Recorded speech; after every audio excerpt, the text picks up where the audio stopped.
A view of Mount Agung. The National Disaster Mitigation Agency said that more than 96,000 people have fled the area around the Mount Agung volcano. Photo Reuters Bali. The exodus from a menacing volcano on the Indonesian tourist island of Bali is nearing 100,000 people as hundreds of tremors from the mountain are recorded daily. The National Disaster Mitigation Agency said Wednesday that more than 96,000 people have fled the area around the Mount Agung volcano. It says a monitoring center recorded more than 800 earthquakes so far Wednesday, and thin smoke has been observed rising 50 meters 160 feet above the crater.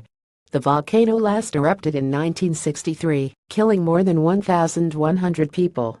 Agency spokesman Sutopo Purwonugroho said the chances of an eruption are quite big, although experts can't predict when with certainty.